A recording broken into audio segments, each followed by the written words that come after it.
They told you rejection is just part of life, a passing event, a simple no that you should brush off and move forward from.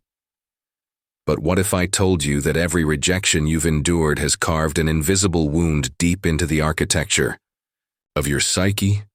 What if it's not just a scar, but a fracture in the very identity you thought was solid? Have you ever wondered why emotional rejection feels like a collapse rather than a mere disappointment? Why it suffocates your chest, steals your breath, and makes the world seem suddenly alien?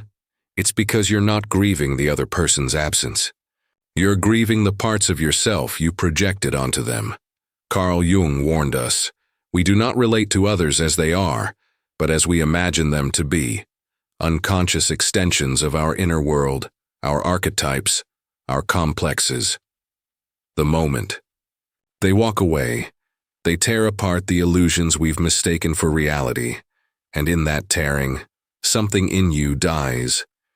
But here's the part no one dares to say. You've built your identity on these projections. You've mistaken affection for validation, desire for worth, attention for existence itself. Emotional rejection doesn't just hurt. It exposes the terrifying truth that your sense of self was never fully yours. This is the invisible wound you carry, the wound of a psyche that outsourced its wholeness to another, only to be left shattered in their absence. Do you feel it now? That hollow ache, that silent scream echoing through the caverns of your unconscious? Good. Hold on to it, because this is only the beginning. You think you are free. You think your choices, your desires, your connections, all emerge from some sovereign core within you. But what if I told you that your autonomy is a lie, a carefully constructed illusion designed to shield you from the unbearable truth of your dependency? Why does emotional rejection dismantle you so easily?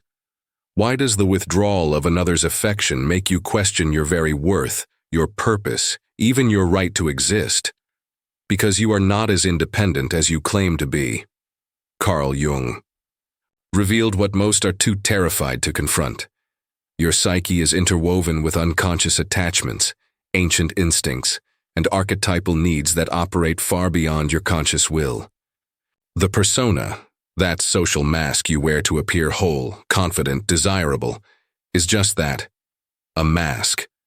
Beneath it lies a fragile, fragmented self, desperately seeking confirmation of its own existence through the eyes of others.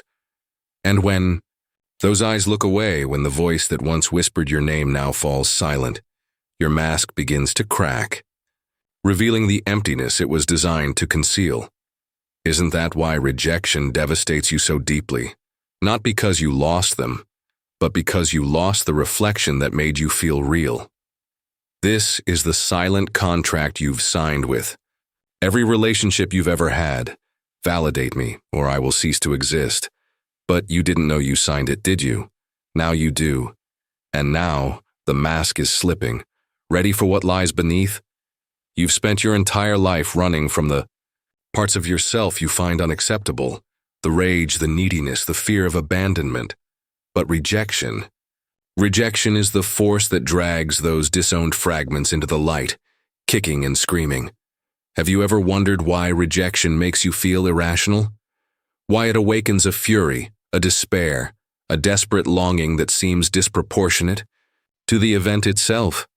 It's because rejection doesn't simply happen in the present. It summons your shadow. Carl Jung taught that the shadow is composed of everything you've refused to acknowledge within yourself. The instincts you've repressed, the wounds you've ignored, the truths you've buried. When someone rejects you, they don't just walk away from who you are. They walk away from everything you hoped they would heal within you. And so, the rejection ignites a violent confrontation, not with them, but with yourself. You see, every time you feel abandoned, the shadow whispers, "You are unworthy." Every time you feel betrayed, it sneers, "You are unlovable." And every time you are left behind, it reminds you of the terrifying possibility that you were never enough. But here's the truth you've never dared to face. It was never their responsibility to complete you. It was yours. And until you integrate these disowned parts, until you stop projecting your wounds onto others, rejection will continue to haunt you. As a recurring nightmare you can neither escape nor understand. So, will you keep running, or will you finally turn around and face the shadow? The choice is yours. You believed that love would save you, that somewhere out there, someone exists whose presence will erase your wounds, silence your doubts, and deliver you from the ache of your own incompleteness. But what if I told you that this belief is not a hope, but a trap? Carl Jung warned. Of the archetypes, the primordial images embedded in the collective unconscious, shaping our desires, fantasies, and fears without us even realizing. You didn't fall in love with a person. You fell into an archetype. The lover, the savior, the muse, the ideal. Each relationship you've pursued has been an unconscious attempt to merge with these archetypes, to experience transcendence through another, to finally feel whole. But here's the devastating truth. No one can sustain the weight of your projections.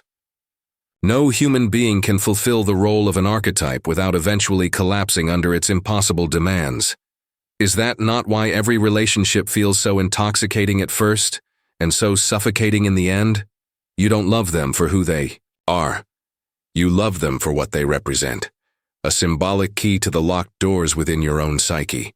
And when they fail to open those doors, when they reveal their own imperfections, your disillusionment is swift and brutal. Rejection becomes inevitable not because of their flaws, but because the fantasy could never survive reality. So I ask you, are you truly heartbroken, or are you merely mourning the death of your illusion? Until you recognize the archetypal nature of your attachments, you will remain ensnared, not by others, but by yourself. Do you dare to see the pattern? You think you've mastered the art of self-presentation, that the identity you've carefully curated, confident, independent, desirable, is who you truly are. But what if I told you that this persona, this social mask, is not a testament to your strength, but a monument to your fear? Carl Jung exposed the persona as a necessary yet deceptive construct, the face you show the world to gain acceptance, avoid rejection, and navigate the treacherous terrain of social life. But here's the truth you've tried to avoid. The stronger your persona, the more disconnected you are from your authentic self. Is it any wonder, then, that rejection feels like annihilation? When someone dismisses you, ignores you, abandons, they don't just reject the persona. They puncture the illusion entirely, forcing you to confront the raw, unfiltered self you've kept hidden, even from yourself. That's why rejection is unbearable. It reveals the hollowness behind the armor, and yet, you cling to it. You patch the cracks, reinforce the defenses, and vow to never let anyone close enough to see the truth. But the more you do this, the more you suffocate your own soul, denying it the possibility of genuine connection and integration. Let me ask you, how much of your life has been lived in service to this mask? How many relationships have you entered and lost because you were more committed to being perceived a certain way than to being truly seen?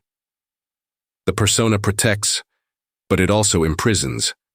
Until you gather the courage to remove it, you will continue to suffer the same wounds over and over, calling them fate, when in fact they are self-inflicted. The mask is slipping. Will you let it fall? You believe that others hurt you, that their rejection wounds you, their betrayal breaks you, their abandonment destroys you. But what if I told you that it is not they who injure you, but your own projections? Carl Jung made it clear. We do not see people as they are. We see them through the distorted lens of our unconscious. We project our hopes, fears, wounds, and unmet needs onto them, and then react not to the person in front of us, but to the image we've created. Isn't that why rejection feels so devastating? They didn't just walk away from you. They shattered the mirror in which you saw yourself. Every time you idealize someone, you hand them power over your psyche. You make them the custodian of your happiness, your worth, your very existence. And when they inevitably fail to live up to the impossible role you've assigned them, you feel betrayed, not by them, but by your own fantasy. But you refuse to see it that way, don't you? It's easier to blame them. To see them as cold, unfeeling, treacherous, rather than face the uncomfortable truth that you set the stage for your own suffering. And so the cycle repeats: projection, disappointment, rejection, and then projection again. You keep looking for someone to complete you, to heal you, to love you in the precise way your wounds demand, but no one can. Because the one who abandoned you first is you, until you reclaim these projections, until you integrate the parts of yourself you've been outsourcing to others. You will remain trapped in this endless loop, mistaking self-inflicted wounds for acts of fate. Do you see it now? You think you seek love, connection, acceptance. But what if I told you that beneath every desire for closeness lurks an even greater fear? Why does the possibility of rejection terrify you so much? Why does it leave you paralyzed, obsessively analyzing every word, every gesture, every silence? Because deep down you know that to love is to risk annihilation. Carl Jung understood this primal terror. That true intimacy is not merely about merging with another, but about the dissolution of the false self, the persona, and the confrontation with the raw, vulnerable core you've spent a lifetime protecting. You say you want to be seen, but do you really? Or are you terrified that if someone truly saw you, not the mask, not the role, but the wounded, messy, unpolished you, they would recoil in horror, or worse, indifference? That's the paradox. You crave connection, yet you sabotage it. At every turn. You seek love, but you armor yourself against it. You offer fragments of yourself, but never the whole, because you fear that if you are fully known, you will be fully rejected. And so you hover between longing and fear, intimacy and isolation, desire and defense. Isn't that why rejection feels like death? Because it confirms your deepest suspicion, that the self you've hidden is indeed unlovable. But here's the brutal truth. Until you confront this fear, until you are willing to be rejected as your authentic self, you will never experience validating only the performance of it. So I ask you, will you keep hiding behind the mask, or will you risk everything for the chance to be truly seen? The fear is great, but the cost of avoidance is greater. You enter every relationship believing it to be an act of freedom, of choice. But what if I told you that beneath every bond, there is an unconscious contract, signed in ink you cannot see? Have you ever asked yourself why certain people captivate you instantly? Why some rejections haunt you for years, while others barely leave a trace? It's because, unbeknownst to you, your psyche is constantly seeking out familiar patterns, the very wounds you have not yet healed. Carl Jung spoke of the compulsion to repeat, how the psyche is drawn, almost magnetically, to situations that mirror unresolved traumas. You think you've chosen them, but in truth, they were chosen for you, by the unseen forces of your unconscious. And so, the contract is made. I will play the role you need me to play, if you will play the role I need you to play. But these contracts are built not on truth, but on projections, fantasies, and unmet needs. They are fragile, unstable, and doomed to collapse. Is that not why rejection feels so catastrophic? Because when they walk away, they don't just end a relationship. They break a contract you didn't even know you had agreed to, and you are left standing amidst the ruins wondering, how could this happen? Why does it hurt so much? But the real question is, why didn't you see the contract in the first place? Until you bring these unconscious agreements into the light of awareness, you will continue to enter relationships not as a free individual, but as a prisoner of your past. So, will you keep signing these invisible contracts, or will you learn to write your own terms? The pen is in your hand now. You've been taught to avoid pain, to seek comfort, to interpret rejection as a sign to retreat, to protect yourself, to rebuild your walls even higher. But what if I told you that the only way out is through? Carl Jung did not promise the dissolution of suffering.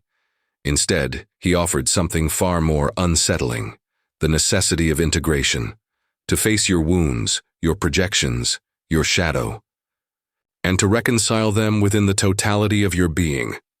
Rejection, then, is not your enemy. It is your most brutal, most honest teacher. Every rejection forces you to confront the places within where you have disowned yourself. Every heartbreak cracks open the facade, allowing you a glimpse into the parts you've long buried. The fear of abandonment, the craving for validation, the longing to be loved without condition. But you've spent your life turning away from this confrontation, haven't you? Seeking distractions, temporary fixes, fleeting affirmations, anything to avoid the raw encounter with your own fragmented self. And yet, until you walk this path, the dark, lonely, uncomfortable path of integration, you will continue to suffer, mistaking rejection as an assault from the outside rather than what it truly is, a summons from within. So I ask you now, will you continue to run from these invitations, or will you finally answer the call? The path of integration is not glamorous. It will strip you of your illusions, dismantle your defenses, and force you to meet yourself, not as you wish to be, but as you are. But only then. Will you be free? Ready for the final step? You thought rejection was the end, the death of love, the death of connection, perhaps even the death of your worth. But what if I told you that rejection is not death, but rebirth? Carl Jung understood the necessity of psychological death, the death of the false self, the death of the persona, the death of the illusions that keep you imprisoned within the confines of your own fear. Every rejection is an initiation, a sacred dismantling of what no longer serves you. But most resist this process. They mourn endlessly, clinging to the corpse of what was, refusing to see that something deeper is emerging beneath the rubble. Isn't that what you've done? You've interpreted rejection as a confirmation of your inadequacy, rather than recognizing it for what it truly is, an opportunity for individuation, for becoming whole, autonomous, integrated. The wound of rejection only becomes a scar when you resist it. But when you surrender, when you allow the old self to die, something miraculous happens. You are reborn, not as the version of yourself who seeks validation through others, not as the one who projects their wounds onto lovers, not as the mask that hides in fear, but as the one who has faced the abyss and returned stronger, wiser, whole. This is the liberation Jung spoke of, not the shallow freedom of detachment, but the profound freedom of integration. So now I ask you, will you continue to live shackled by the fear of rejection, endlessly, repeating the same cycles? Or will you embrace the death required for your rebirth? The choice has always been yours. The wound you carry is real, but so is your capacity to heal. This is where the journey ends, and where your true life begins. Now, will you finally step into it?